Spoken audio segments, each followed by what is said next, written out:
Allah'a olsun, anın Peygamber Muhammed Mustafa sallallahu aleyhi ve sellem salam jana salavatlar olsun. Keyin aytarыбыз ушуреки Allah Taala барды кылган амалдарыбызды көрүп турат. Ал биздин ниетибиз менен болсун, мейли кыймыл аракетибиз менен болсун. Кандай амал кылсак, ошол Allah Таалага маалым. Allah Taala ар бир сөздү эч качан бир жаздым кетирбейт. Ал анын китебинде жазылуу ал үчүн жооп берип бар турган. Бул дүйнөгө сиз менен биздин келиш максатыбыз бир Кудайды тааныш, анын буйруктарын аткарып, тазаланып, бейишке кирип кетиш. Кимде ким мындан башка максат боло турган болсо, алардын бардыгы адашты. Эмне үчүн адашты десе, анткени узун сапарга кетип бара жатып, өзүңө бир баштык мыкты көтөрүп алгандан пайда табылбайт. Сапарга чыкканда сапарчынын, жосо жолчунун өзүнүн азыгы болот. Демек, бул дүйнөдө биз бардыгыбыз мусапырчылыкка даярданган, узун бир жолго даярдангандар сыяктуубуз. Жосо сапарчы мусапырдын жолу бүтүп баратат. Кимде ким бул дүйнөдө дүйнө чогулуштун үстүндө жашаган болсо, демек ал кудум эле өзүнө эч нерсе албай кеткен сыяктуу болот. Анткени дүйнөнүн бардыгы бул дүйнөдө калат. Эч ким бул дүйнөдөн бир нерсени алып кеткен эмес. Кимде ким бул дүйнөнүн бир байпаган кийип кетем дей турган болсо дагы кийгизилбейт экен. Эң жакшы көргөн, сүйгөн адамыңа дагы бир жакшылык кылайын десең, сапарга арыгандан кийин, ага сен мен жакшылык кыла албайт экенбиз. Жулуу көйнөк кийгизе албайбыз. Алтын сепичке тага албайбыз. Ал үчүн биз канча жылкыларды союп тамак берсек, биз жешибиз мүмкүн, ал жейилбейт экен. Бирок түрүү кезиңде сен жеп, түрүү кезиңде сен ичип, түрүү кезиңде сен туура жашаган болсоң, анда мына ошол эки нерсе менен азыктанат экенбиз. Ошону ыйман дейт тургандар. Allah Taala Kur'anda da gerek bolsa, biz Kur'an'da şifa жана рахмат үчүн жараттык. Жана Allah Taala biz момундарга Kur'an'da şifa жана рахмат үчүн бердик дейт. Назил еттик, түшүрдүк деп Allah Taala айтып аткан. Эмне үчүн Allah Taala мындай айтып атты десе, эгерде кимде кимдин жүрөгүндө ыйман бар болсо, же болсо, Кудай, мен сага ишендим, сенин пайгамбарыңа ишендим, сенин туура жолуңа ишендим деген бул сөз ыйман экен. Жана качан адам намаз окуп баштаса бул ыймандын амалы экен. Качан адам Аллахтын жолуна чыгып баштаса бул ыймандын адам экен. Демек ушундай ыйманга жолго түшкөн адамдар, мейли ал эркек болсун, аял болсун, сөзсүз иншалла шипа табат. Шипа табуунун жолу көп экен. Кээ бирлери бат өлтүрөт экен, кээ бирлери кийинчерээк өлтүрөт экен.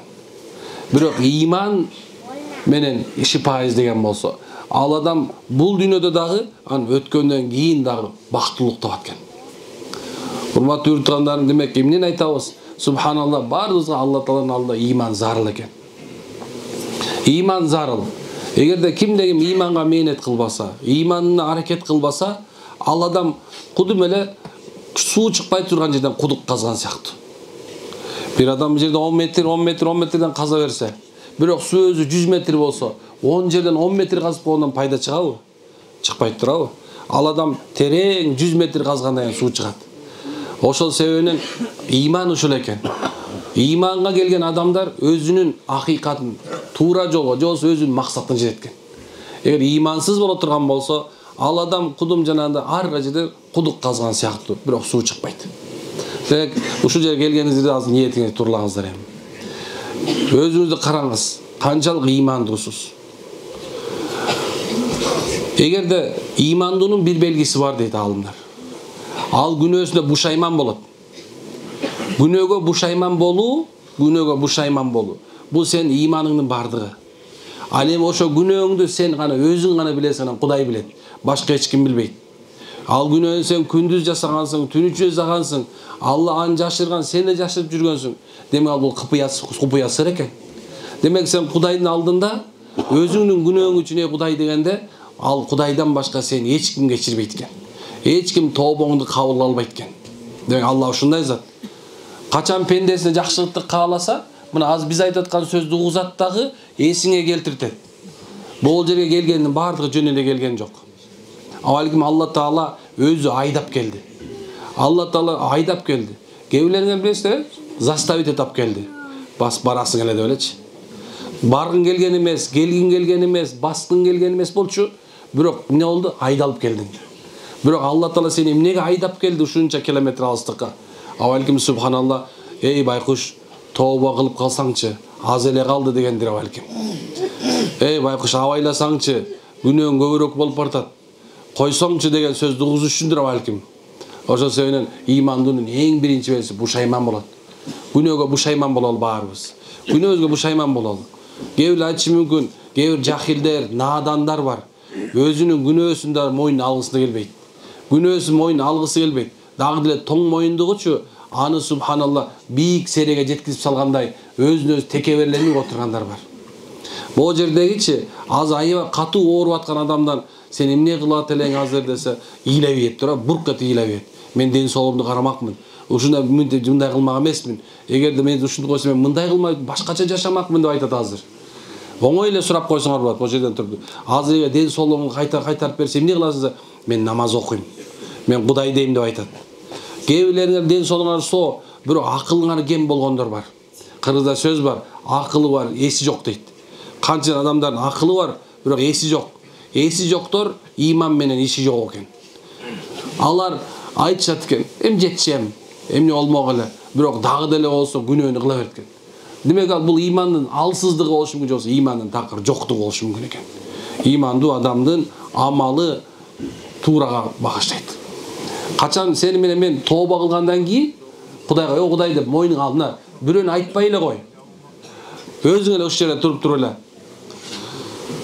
"О Кудай, мен күнөө кечире бер, мен күнөөкөрмүн. Мен күнөөм толтура" деп эле кой ичиңе. Алла Таала канча деген акыбалдарды оңдоп берип баштайт. Эгерде ишиң оңолбой калса, ишиң оңолуп баштайт. Жашооңдо береке болбой калса, береке болуп баштайт. Качан чыныгы тооба кылсаң, таубатан насуха дейт. Ушундай тооба сенин күнөөлөрүңдү кечирип кеткен дагы.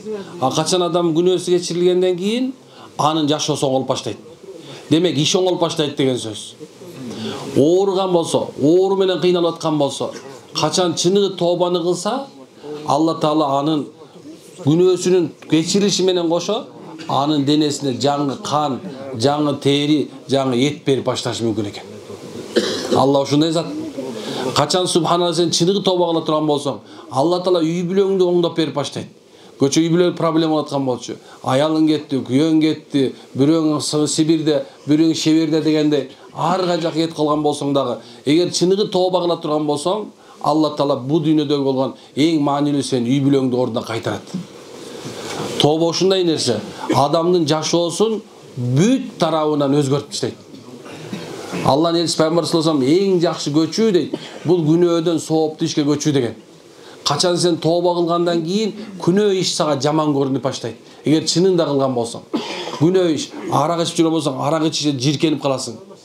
Эгерде тамеки чексең, тамекиге жиркенип каласың керек болсо. Эгерде зына кылып жүрсөң, зынага жиркенип каласың керек болсо. Эгер процент берип процент алып жүрсөң, процент ушул нерсеге жиркенип башталып калат. Субхана көчөнүн мусулмандарды жаман көрүп аткансың. Көйнөк кийип алыптыр, сакал бар. Бүгүн сен көйнөк кийгиң келет, бүгүн сен сакал койгуң келип баштайт. Субханалла. Капырлардын жашоосунан жек көрүү башталат эгерде сен чыныгы тооба кыла турган болсоң. Тооба ушундай. Ааламатты өзгөртөт. Бүткүл ааламатты.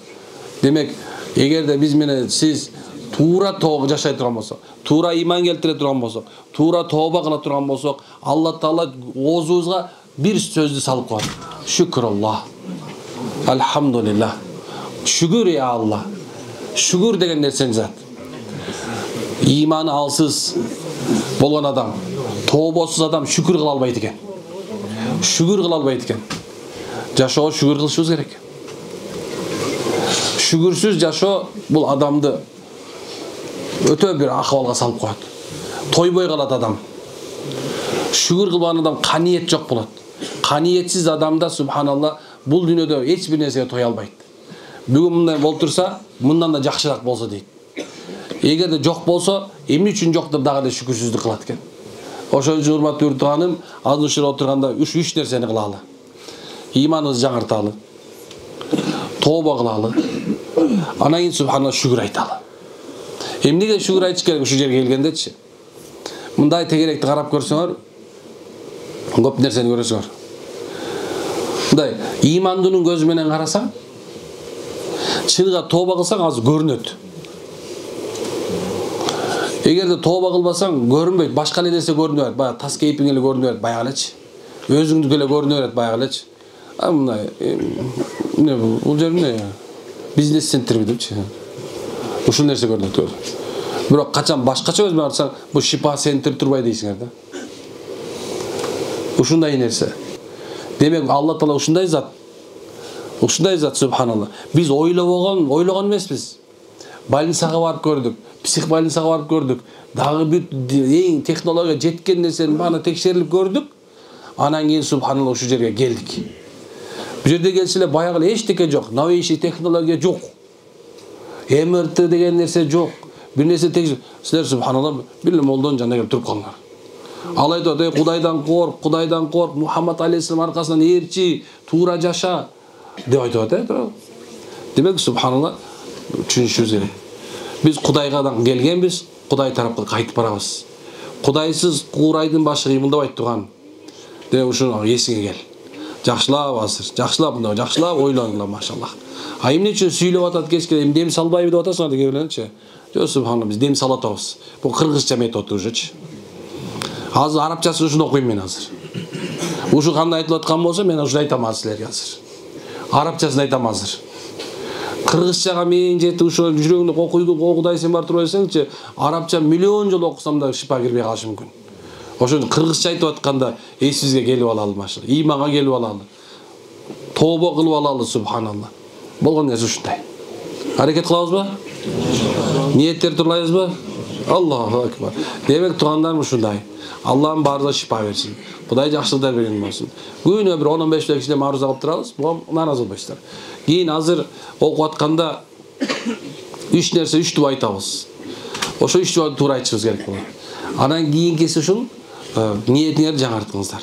Телефондордун баарын өчүрүңүздөр. Бүт бардан басбаякта самолет бар, ошо самолетти алып коесуңар. Түшүнүктүбү? Бир да телефонго тартылбасын, жазылбасын керек жок. Биз ыраазы эмеспиз. Макулбу? Алла разы болсун. Субханака хамдик, ашалла анта астагфирука ва атубу илейк. Баарыңызга Кудай шипа берсин.